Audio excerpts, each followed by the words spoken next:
Hi everyone, Joe MVR here, and welcome to another episode of the Global Rally Fans Podcast. Today we have a special episode.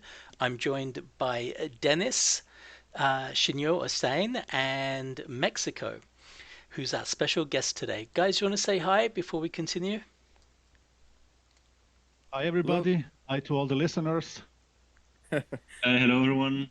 Nice to have you here. Hello, everybody. New voice on the channel. Mechsicko here. Nice to see you.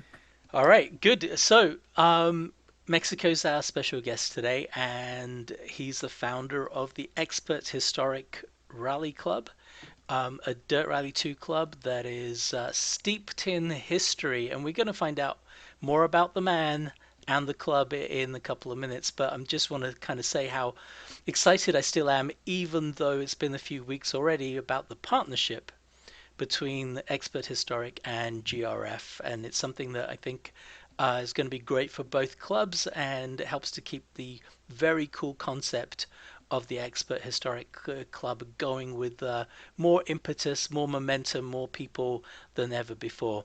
So, Mechsicko, I'd really like you to talk to us a little bit about yourself. Tell us whatever you feel comfortable with letting us know, and then we'll ask you some more specific questions in a few minutes. All right. But first to clear up, technically, I didn't actually found Expert Historic. I mean, I found right. it, but I wasn't the founder. I glommed onto it first season, and I think I liked it a little bit better than the guy that really started it. 'Cause, he disappeared after that, and one day I realized that the keys were in my pocket, and I didn't know what the little red mark was next to my name. And then I realized I had the ability to make make championships and start running them, and so Wow. it started from there, having pretty much no idea what I was doing, and things started to slow down a bit. There was one season where I was the only person that participated in every event. Yeah, the numbers dwindled down, and so I started reaching to try to figure out how to give the club a kind of a sense of identity and meaning. It was initially founded by a fellow named Chuck Wagon. Okay. With essentially the same spirit that it's in now, although I think we're going to branch out slightly into cars other than rear wheel drive. But it was Did you ever hear about him again, about the Chuck Wagon guy? I periodically would get a message from him here and there, and he seemed to have fallen off the internet, which was really a bummer. Okay. Seemed a really cool guy, and also a fellow pilot too. And there's other sims we have in common and other real world activities that I'd love to. Chuck Wagon, if you're out there, man, come home. So was it really like that you joined this club, you were very enthusiastic, and then the next thing you know, you were like admin and then owner, or were you given some warning that that was about to happen? None whatsoever. And Wow. I didn't realize it at first. I was just I think I found the club initially through Reddit, and would chop it up with Chuck Wagon on Reddit, and there before there was a Discord for the club. He started a Discord for the club at one point, but it was kind of my pre-Discord years, so I didn't jump onto that. But it started to I guess fizzle out. But he didn't tell me anything, and maybe a month or two of not seeing any activity on the club in the my clubs page when I'm looking for championships to drive or stuff to do, and just one day clicked on the club's website page, and that's where I noticed a little red mark next to my name, which I had no idea what it meant. So Right. started looking into it and noticed that my name was next to his as a club owner. So Wow. I figured out you have a little red mark next to your name when you own a club. So okay, that is amazing. I had, No That idea is, what's coming though. that's really amazing. It's kind of like how I got into my current occupation as well, where I was helping someone with his business, and next thing you know, he's just like, "Okay, you take over," and gave me his business. So, yeah, it's unexpected and weird, but I think it turned out for the best. Could you tell us a little bit about the club, what it's all about? Because not everyone knows about it, and I'm sure it's going to be quite appealing to people who are hearing about it for the first time. All right. Well, it's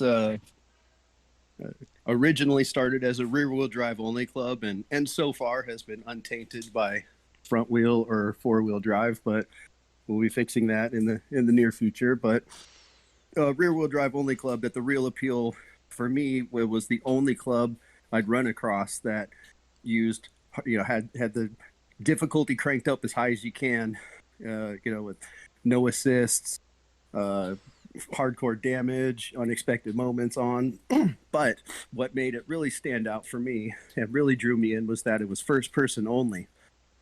I've been struggling with first person versus third person in all sorts of games Yep. and simulation since I started getting into games and simulation. There's an undeniable advantage that having your view unrestricted, in some situations, it's of debatable value in driving games or what have you, but especially in shooters and other games, like you can see around obstacles that if you're in the first person view, you can't see around. And Sure.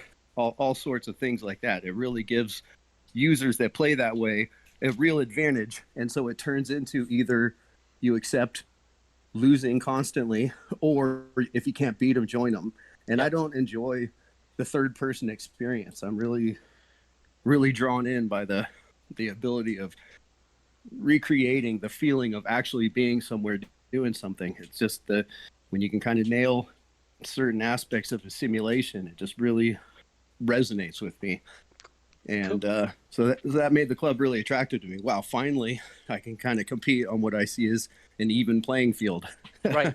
Now the Other question is, masochists that choose to view the game through first person as well. right. And by first person, I think, are you talking about specifically cockpit view? Yes, in Dirt Rally 2, the menu option, they call it cockpit view only, or Right. the club. But yeah, experiencing the game in the first person of the avatar of your driver. Right. You're Right. the dude with the helmet on inside the car with your hands on the steering wheel. Yeah, not because not a ghost above, or right not a camera on the hood. on the hood, right? Yeah, because I mean, I used to drive with a hood cam before I got VR because for me it was the view that most closely resembled my setup because I had my wheel in front of me and the bonnet view or the hood view seemed like what the view out the window would be. But there is, of course, some aspect missing, like the dashboard and stuff like that. So okay, so that's cool. That's how you got into the club. What drew you in? Where does the expert? Well, that I guess that explains the expert part. But where does the historic part come in? Well, so after I initially started making events and participation just really plummeting, I was kind of searching for a way to kind of separate the club from, just the run of the mill, just your typical championships, follow really predictable rhythms. And when I looked at how actual rally events and races were laid out and run, they were very, there was real, each event, each location had really unique conditions to it. And that was, that got me thinking, is there a way to recreate the kind of the feel and the spirit of the way real rally seasons unfolded, and really have a limited set of tools to work with in Dirt Rally 2, especially in social aspects or car restrictions. There's so many limitations on what you can do making a championship. So tried to figure out what I could do within that framework to make it more closely resemble actual, an actual season in its entirety. Some events are short, some events are long, but comprised of a whole bunch of short stages. Some events are not very many stages, but all the stages are really long. There's just this really wide variation between numbers of stages and distance driven from one event to the next. And You mean in real life events, right? for what's that? In real life events, you're talking about, like, Yes, yeah, yeah. yes, in real life events. And so I started, started wondering, like, is there a way I can mathematically reduce a real WRC calendar year, World Rally Championship calendar year, into something that fits within the framework of something I could do in Dirt Rally 2. And playing around with it a bit and pushing around numbers, I eventually settled on figured out that something close to, if I take the real number of stages driven and I divide that by 4, I get a number that's somewhere in the range of a plausible rally that you can do at Dirt Rally 2, something, but a number between 5 and 12. Okay. Really, it winds up being a number between 5 and 17 or something. But Okay. But that's what that gives me a good idea for the range of how many stages any particular event should have. And for distance driven, real rallies were much longer, and so we're dividing the real number by 10, and that kind of derives an appropriate length to shoot for. So then I know whether to use more long stages or combine together a bunch of short ones, that type of thing. Okay. And that's how the variation to the events I can get So to it. And also kind of figured out it's funner when there's a sensible progression to the degradation. I mean, it stands to reason that at the beginning of a rally or before the stages are driven by everybody, that they're in pretty good shape, and that each successive time that particular stretch of road is used, that it's a little bit worse. Right. And with degradation, I also found that it doesn't work so well if you go too crazy with it. It feels like one of those mechanics that's a great idea in paper, and while it's technically more realistic, comes off less realistic in a video game environment. If you were in a motion rig with traction loss axis, so you can feel your car waggling from side to side, you would have the missing information that you need to make slamming along, going over the ruts, make your steering inputs make sense. But as such, when you're just jamming along and your car is kind of uncommanded, just squiggling left and right, it starts to feel like your steering wheel doesn't work, or like when your inputs stop matching what you're Right. expecting to feel from the game, that mismatch, for me, it starts to kind of break down the immersion, break down that illusion of really being somewhere doing something. But Okay. so Yeah. not all the locations are as severe with it. I find that New Zealand, I don't ever use max, for instance. I think Greece is another one that max degradation is just it's a little overdone. Yeah. Wales as well, I guess. But those are that's how I derive the Okay. So that's variation for the events. that's really starting with cool. Very cool, Mechsicko, because you've got an actual kind of mathematical framework to scale real life events from real years in the WRC and bring them to the best approximation of Dirt Rally 2 that you can. So that also, I think, includes substituting locations for the best closely matching one, and we'll talk about that in a second, because I have more questions about that for you. But it's really cool. I've done the progressive degradation thing in some of the events that I've done for GRF that I've made. But really, the rest of it is just kind of throwing together a bunch of stages that I think would be pretty cool to do, and nothing like the kind of effort that it seems you're putting into trying to recreate actual events as closely as you possibly can, without making people have to drive 300 kilometers for an event or something. That's that's really very cool indeed. Um, so what about the location substitutions? What are you looking at for that? Well, um, for usually when I start off trying to break down a particular year, and I go through and I'll look at any of the no-brainer ones, any of the locations that are already in the game. That's an easy choice to Of include course. those.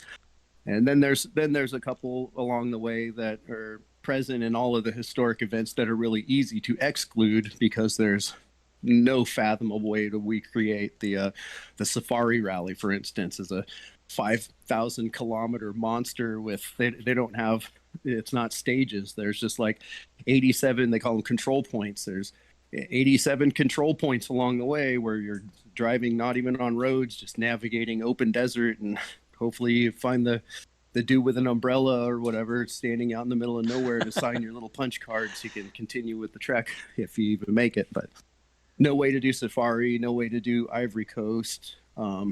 There's one other slip in my mind that falls into that same real long form cross country trek. So those are easy to get rid of, but then I'm left with a handful of places that I would like to do, but maybe don't exist in game, and that's where the substitutions start coming in. For that way, I try to figure it out is if I can. The best way is if I can find actual old VHS archive footage. There's a wonderful YouTube channel, highly recommend to everybody, called VHS Rallies. If anybody's not hip to it, maybe we can put a link to it down Yep, below. for sure. Really cool channel. It's just there's some guy in his spare time just taking old VHS footage of rallies and transposing them to the internet and posting them on YouTube for us to enjoy. So I try to find, if I can find that actual event from that year, videos of it, I'll try to comb through and glean out what it looks like, and maybe it even gives me a hint into directions to push the weather. Like a few seasons ago, I was trying to, going through this substitution process, and Rally do Brazil was one of the options of if I can find a suitable substitute, let's do that. And conveniently enough, I was able to find some old archive footage from that rally, and right off the bat, immediately, it was like, this really looks like Australia. It has this iron-rich red dirt roads, the foliage on the sides of the roads, the elevation terrain changes, the ruts. Right.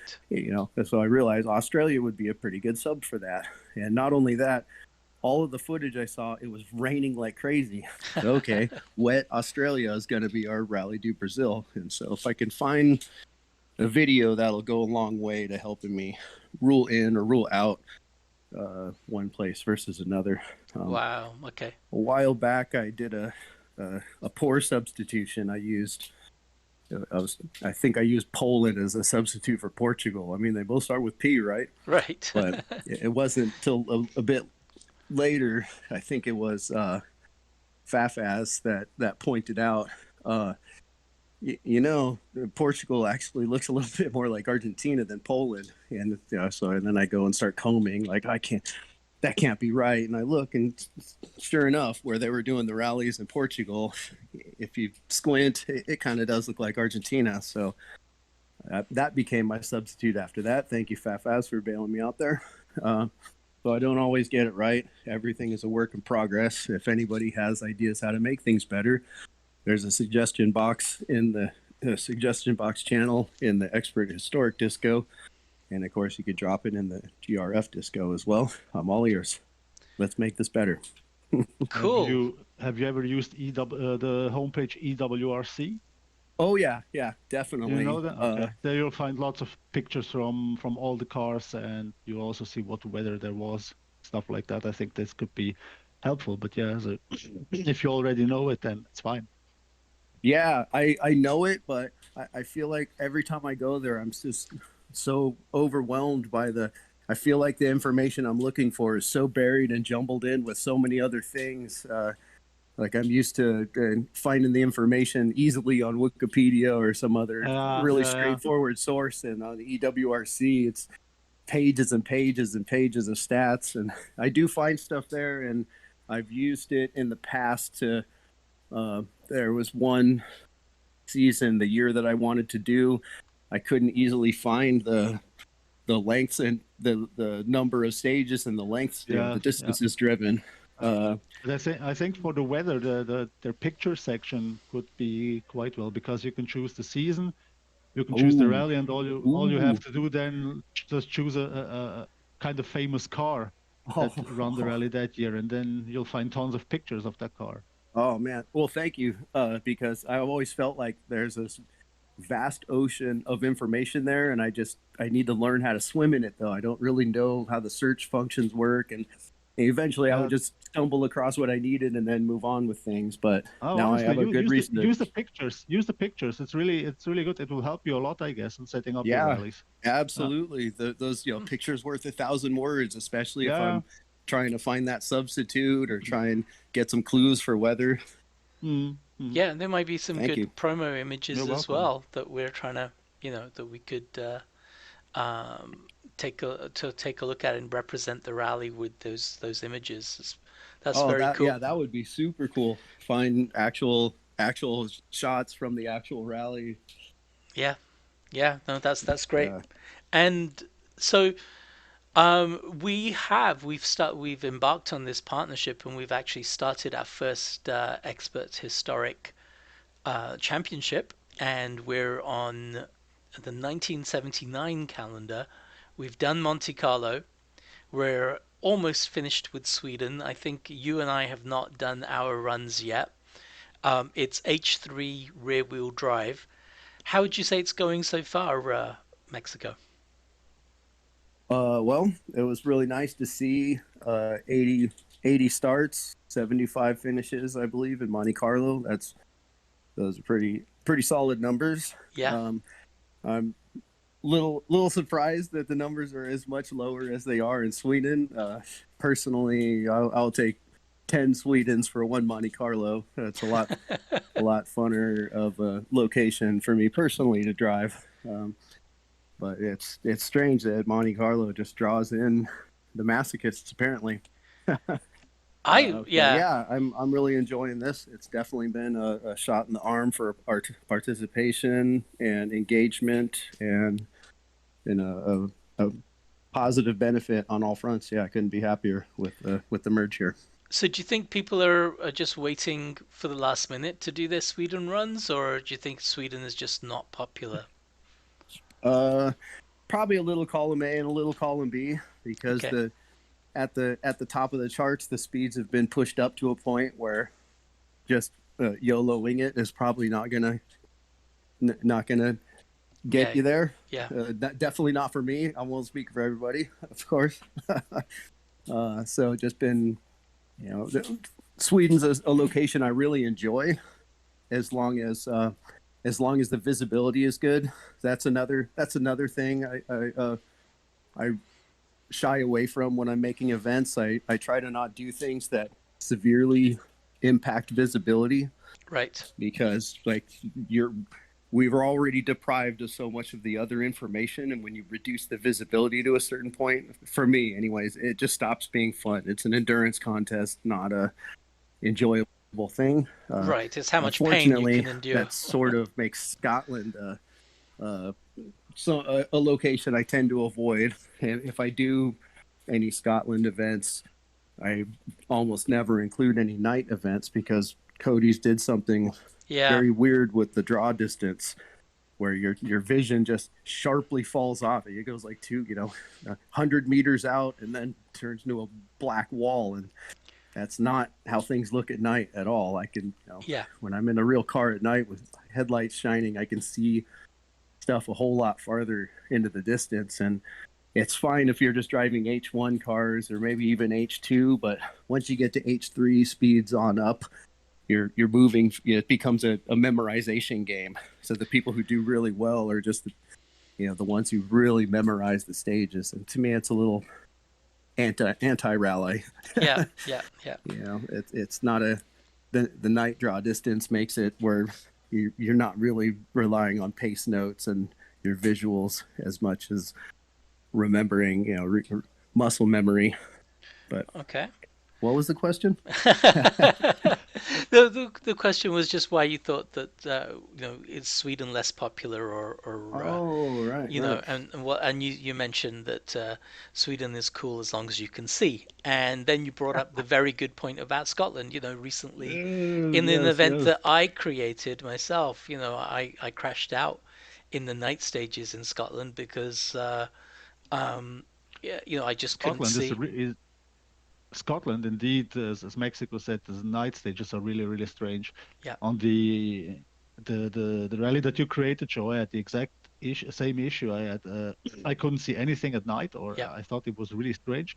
While during daylight, with like no rain, it was just going very good. yes, yes. Yeah, so, Uh, and I think especially with VR, we get all these kind of auras around things, depending on the headset yeah, that you have. And some of them yeah, can look like really bad optical illusions. yeah. So anyway, so I'm glad, Mexico, you're trying to avoid um, bad visibility stages for all the reasons that you mentioned. Sweden, I think, is something that I'm practicing for right now, and it's really hard, I think, to do very well in it compared to the very best people. I did well in Monte Carlo, and I don't think I'm gonna be. I think I'll get sixth place at best, really, in Sweden. Um, but that kind of brings me on to um, I guess the state of the game itself, right? It's quite an old game now, we have to admit, and we're all doing the same stages again and again. Um, but I am finding that people, there aren't that many people who are hardcore enough to stick out and do all the events, even if they don't like the locations. Is that something that you're finding too? That people kind of pick and choose, and nobody's really, or not that many people are interested in just doing the whole championship campaign sometimes. Well, I've noticed even under the best of conditions, that there seems to be a bit of a participation curve. There's always a dip in the middle, usually a little bit of an uptick, and seasons seem to end maybe half to three quarters of the entrance. But the people skipping stages and picking and choosing. This is another one of the reasons why I don't really like ADR after dropped round is Okay.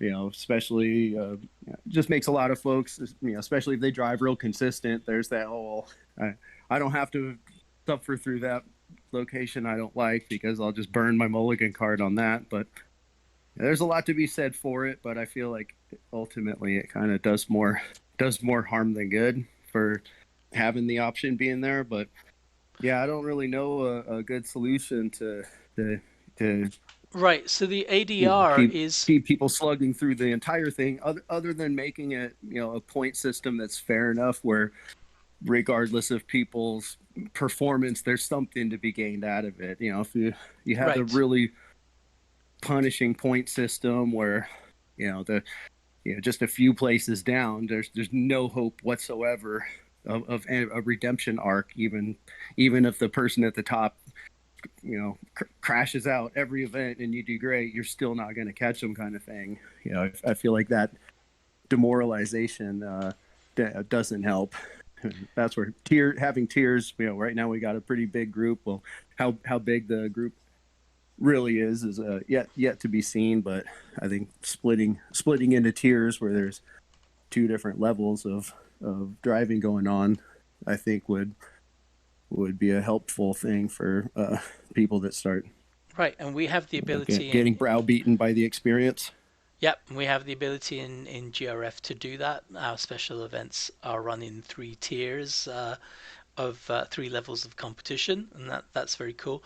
Just to clarify for those who don't know, the ADR or after drop round is a system that some clubs use so that if you know, for example, if there are 10 events, you will only score points for the 9 best ones, so you can drop your worst scoring round. And is that something that the WRC does at all in real life or not? No, not at all.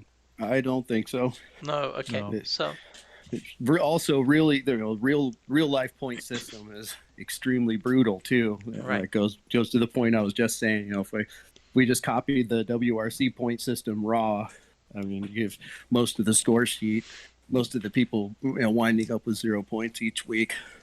yeah, that's not good. That's a surefire recipe for people just to give up. We see that I think sometimes when we get a very fast world-class driver join the championship, and if as soon as they don't do well in one event, they might just not do any of the others because they're only in it to win it rather than place fourth or fifth.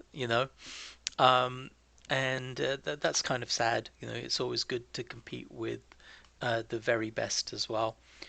Um, so, does anyone have any questions they want to ask Mechsicko? Because I've got a bunch of things that I want to get through. But if you have something, Dennis or Stein, you want to go?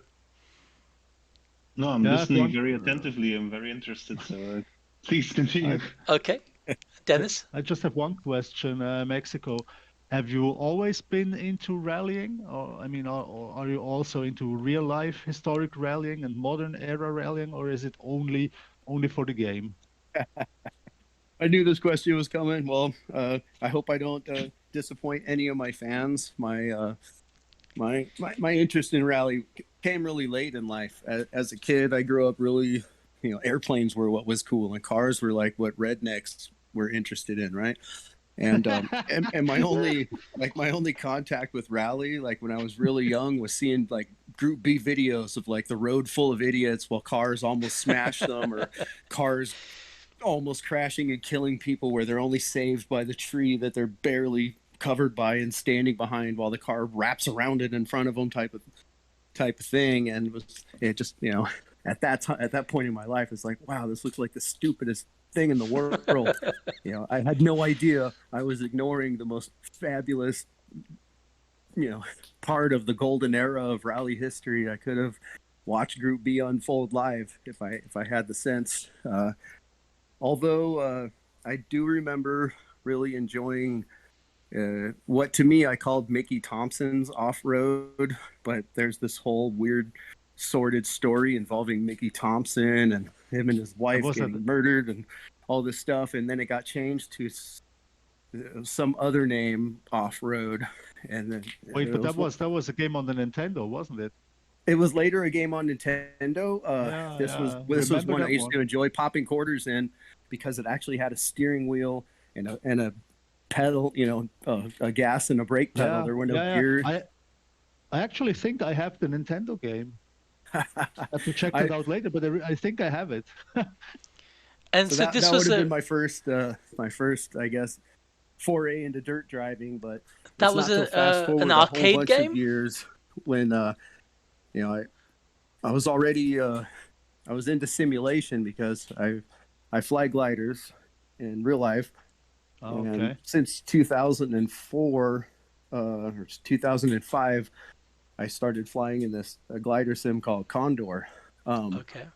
And being able to kind of jump back and forth from a real cockpit to, at first just at a desk with a joystick, like I could feel the immersion was within reach, but sitting upright at this desk, like the kinematics of everything were all wrong, and that kind of is what set me on my quest to figure out what's I'm not made of money, so I can't make some super fancy simulator. So what are the components of simulation that really matter? Like what really drives the immersion? What really sells this experience as something you're really doing? And that helped me kind of establish sort of a checklist of like the 4 critical ingredients. One of them is proper seating position. In a glider, you're semi-supine. I mean, your shoulders, your knees, and your toes are basically all in the same plane. Like you can set a board and it would touch all 3 at the same time. You're really leaning back like a Formula One car. having primary controls that reflect the reaches and ranges of motion, and especially forces, if you can work that out, force feedback joystick, force feedback steering wheel, really vital ingredient to have that active component that's informing you of the changes with the craft, whether that's a car or a plane. You're really relying that seat of your pants flying, seat of your pants driving, is really reliant on this tactile feedback and response, even more so than the visual. But also, fill thy eye with screen. The more of the world, the more of your view is taken up with that virtual world, the more kind of lost in it you get. If you can really see beyond the borders of your screen, you're reminded constantly. You're just sitting in your underoos in your living room, pretending you're driving a car or whatever. But when I put my VR headset on, or if you have a nice triple screen setup, or when it encompasses a certain amount of your vision and field of view, you start losing yourself in that. And it wasn't until I got into VR later, which was always kind of the holy grail of simming, even as far back as 2005. You could see it coming, but the technology just hadn't really coalesced yet. It took cell phones and the screens and a bunch of stuff had to be brought up to speed. But come up to 2016, Vive and CV1 launch, and eventually I got a CV1, and was just really hungry for experiences that I can recreate a believable cockpit environment. I've got my glider cockpit. It was the first rig I had. I have a separate cockpit I use for mech piloting, which is the actual origin of my name, not the country Mechsicko, but because I'm a sicko for mechs, like walking tank, stompy robots. Cockpit for that. But I started getting into sim racing because it's a really easy cockpit to recreate. There's all of these peripherals that are widely available, so widely available that there's even a thriving used market for even decent stuff. Yeah. So I think I got picked up like a used G29 or something, I think I started with a Momo, and it was again was one of those situations I could feel the immersion would be there, but just not at that level. The notchy gears and the plasticiness and the lightness of it, and eventually got a G29, and that's when I feel like the journey really started to begin. But because of the ability to recreate the kinematics, the seating, the feel of a car cockpit is not really, it's pretty low hanging fruit with the options that are out there between. You can, if you got the wallet, there's checkbook solutions. You can throw at all of it, or you can DIY a bunch of it because it's all pretty simplistic controls. And I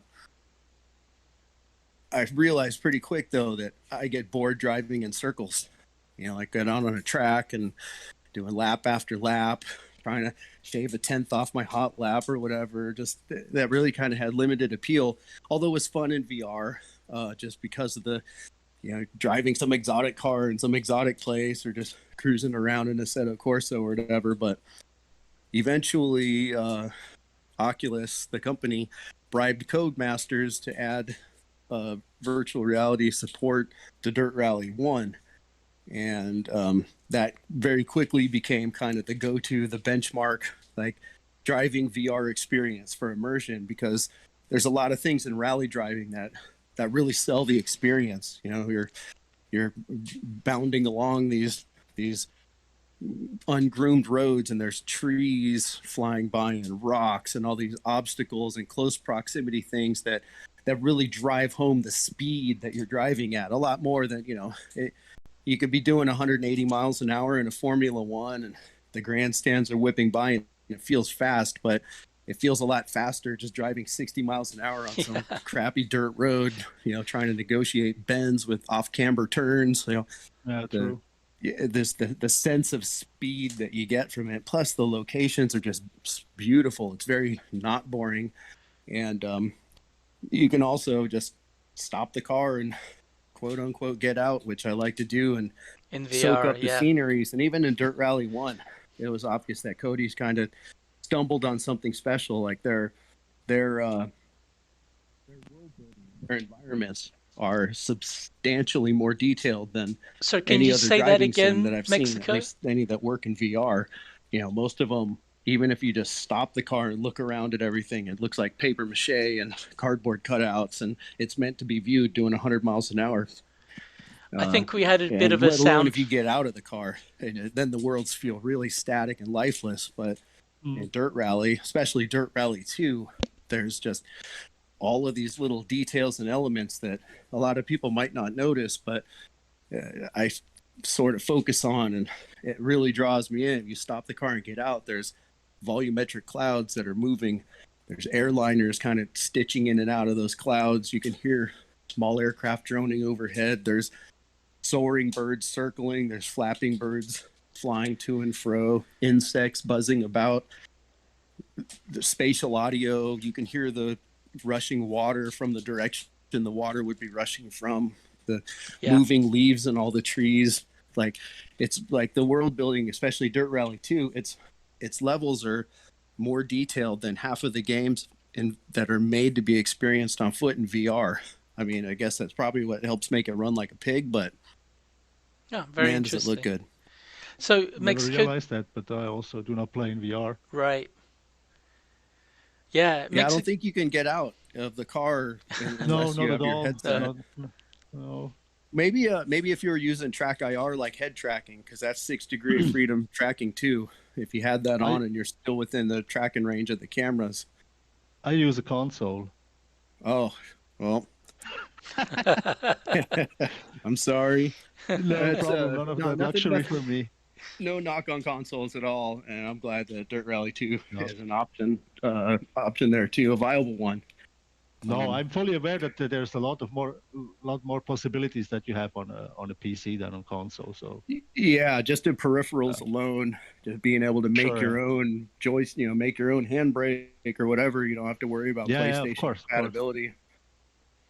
Yeah. That's for me. That's the instant deal breaker, because the whole thing is predicated on having the touches, the interface that feels the way I want, and that includes building some of the stuff, because I can't afford to buy the super nice versions of some of this stuff, and in a lot of the cases I kind of prefer the stuff I build anyways. Yeah, but as you said before, it's what I also think the cool stuff about sim racing is that you can get really good stuff for not a lot of money, and you can have huge amounts of fun with a used G29 or G920 wheel. It doesn't even have to be the most expensive one to enjoy a game. Yeah, I think absolutely. That's really cool. Yeah. Yeah, for me, that's the G29, G25, G27. Like, that was kind of for entry level. Like, that's where the fun begins. I'm still using a G27. I started with a G920, which is the Xbox version of the G29. So I know exactly what you're talking about. And until today, I think it's a really good entry level wheel. Oh, especially with a couple simple mods. I found myself really struggling with the brake because it was just too soft and mushy. It's too soft. I thought it was just too stiff. It didn't feel like a real brake. Yeah, it was too soft in the initial preload stroke, and then you hit a brick after a certain amount of travel. Like, I just found it really difficult to modulate my braking. Like, what I was pushing with my foot didn't feel very well correlated with the amount of braking force in game, and so I found myself crashing a lot because my braking sucked. And so I bought this. It was the cheapest like mod kit I can find for it. I think they went out of business, sadly. Nix Sim with an X, Nix NIX Sim. But it was a progressive spring, and it came with its own little rubber block that was a softer rubber, and just it felt a much more, had a much more plausible kinematic stroke to it. And it was it as good as a load cell? No, but it made it passable. I stopped instantly crashing all the time because of my brake. Like, I got to where I can start learning to drive and not be learning to compensate for this weird brake behavior that doesn't feel like the way real cars work.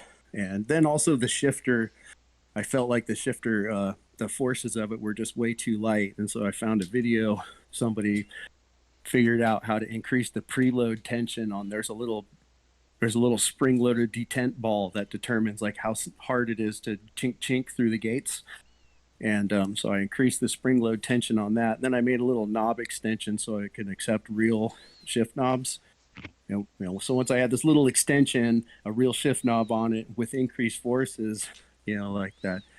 Did it feel like a real shifter? No, but it felt a lot closer to a real shifter than before. Close enough that it stopped drawing my attention to it because, it felt like a toy at first. And, it would distract me because it felt, just so, I just needed it to feel a little more meaty. That's all.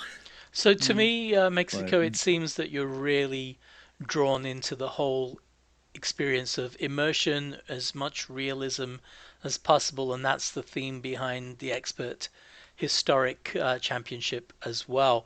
And you got into rally quite late on in life. So did you start watching VHS rallies and stuff specifically for the club, or is it something that you got into watching the historic stuff just because you were into rally? It's hard to tell which came first. I think I discovered VHS rallies in the process of just trying to do some research of like, what did this one event look like or whatever, and hey, what's this channel, and oh my god, look at all this cool stuff, and started finding all this rad footage of super cool cars that I'd only seen in game or whatever, and started learning, some of the names and faces of that helped shape the sport, and then started really going down the rabbit hole on Group B stuff. And there's some really cool documentaries out there. Like if anyone hasn't watched, like it's called Like Riding Balls of Fire. If anyone hasn't watched that documentary, dude, go watch it today. I know. I downloaded it and I keep trying to remove it from my download list because it looks like a porn title. It is. Yeah, it's not the best named one. Yeah. But it could be. I found it free on Tubi. It kept getting yanked off of YouTube for copyright violations and DMCA crap. So, but it's as far as I know, it's still available to watch on Tubi. Maybe we could throw a link to that as well later. Yeah, okay, that would be pretty good. Check that out if they want. Very cool movie. You could have just called up Dennis and found out all the information just from his brain. Cause I don't know everything. It's not like that. You do. It sounds like you know where to look to find the things you don't know. Yeah, kind of. Yeah. Well, I'll be picking your brain more as we move forward. Yeah, that'd be cool. And so you also mentioned that you make stuff, like you've modified some of the equipment. I should get some information for my G27, which is what I still use.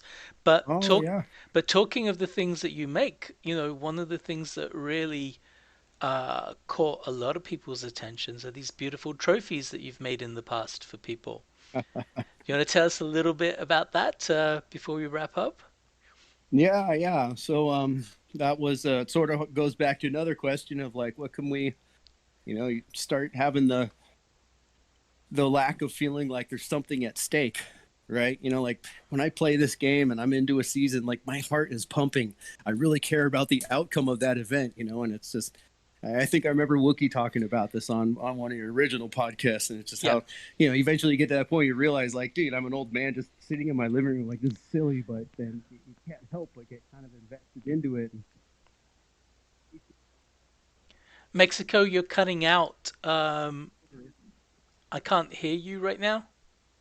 Oh, maybe I have my hand over the phone or something. Oh, yeah. Weird. So you got as far as saying Wookie, and then Wookie, all right, so, you're sitting in the living room. Like, I remember Wookie on an older podcast saying how, even though he's a grown-ass man, that he finds himself just totally sucked into this race and, just really caring about the outcomes of it and this whole, just getting really wrapped into it. And, so I find myself, kind of getting really sucked into it like that too. But then with, at the end of a race, like whatever, that's it. Or at the end of a season, it was just so melodramatic. And, looking back over a season, especially if it's one I did well, just like how much effort actually went into,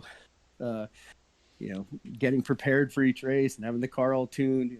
For some people, it's probably their naturals, and some of it comes easier than others, and other locations really got to struggle and work my way there. And just really felt like there should be something more at stake. And I always thought it would be kind of fun to make trophies based off of Hot Wheels cars. Just make find a Hot Wheels car, or it doesn't have to be Hot Wheels brand, but something, a little model car that size of the car that somebody drove that season to victory, and make a first, second, and third place trophy in the same style, but making it where the first place trophy is obviously the larger, grander one with gold accents, and the silver the middle sized one, and bronze the smaller and least elaborate of them.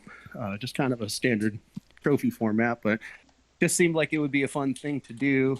And one day just bought some Hot Wheels and started having at it. Had a lot of time on my hands during the pandemic, and it turned out to be a lot of fun. And it really did create those high stakes feeling for the season. And especially at the in the top 10, where there's really a shot at leaderboard shakeups, where any one of the top 10 could actually bag first place by the end of it. It got created a real something worth competing for. Yeah, I really wish I could have kept that going. It was sort of an expensive habit. Yes. My goal was always to kind of figure out some kind of set up some kind of GoFundMe or something, and have it all transparent where people can, just to generate enough money to actually buy the parts and ship the stuff out. I think it came out to about $150 a season or something to keep it going. Yeah, the shipping must have been but expensive. But I was always just kind of lazy and kind of behind on things. Just one more bureaucratic effort that would slip each time. So I would just kind of do it out of pocket, but was doing it because it's fun to do. And luckily enough, by a lot of hard work and several miracles along the way, I did manage to win 2 of them under, there was still some pretty fast folks running at then.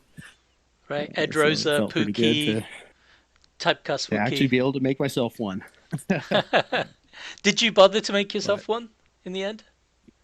Yeah, I did. Okay. I was making them in batches of 3, and I have 2 of them proudly sitting on my shelf here. And technically, I'm in trophy debt because 2 seasons have gone by where I was buying cars and telling people about their trophies I was making, and wound up getting a new job at the place that I still work at almost a year and a half later, mostly full time. And it's just a lot harder to find the time. Well, you're not. Ironically, I can afford to burn the money at this point. I mean, not really, but a lot more than I could during the pandemic. But just a real lack of time to do it, and haven't gotten it together for a while. But yeah, I know you're really. It's something I would like to circle back to and revisit in the future. I think we were talking about it. Maybe. Yeah, we don't know. I mean, maybe if we get some merchandise sales or something, we could talk about that at some point. But it really seems that you're a very busy guy now, and you say you're a bit behind on trophies. You're not the only one. We're still waiting for a GRF trophy from a certain race organization that kind of is a bit ethereal. Yeah, so. The other hallmark that I wanted to really quickly mention is your fantastic write-ups of what transpired, and maybe once this pilot season of our championship partnership is over, we could have you back on the show and you could give a summary of how things went down, and the results of the whole thing, because they were very entertaining to read indeed. So well, I'm glad to know at least somebody enjoys them. Sometimes I feel absolutely. Like I'm shouting into the ether. No, it's cool. Your efforts are definitely appreciated. Okay, so I think we should probably wrap up. I don't know if I know I really have to go. Yeah, exactly. And Shinyo too as well, I'm sure. So Paul, it was fantastic having you on the show. Maybe we could, for a video version, we could maybe have some pictures of your trophies, just to show people what we were talking about. But yeah, really thank you for your time, and thanks Dennis and Shinyo for joining us as well. I'm looking forward to driving Sweden.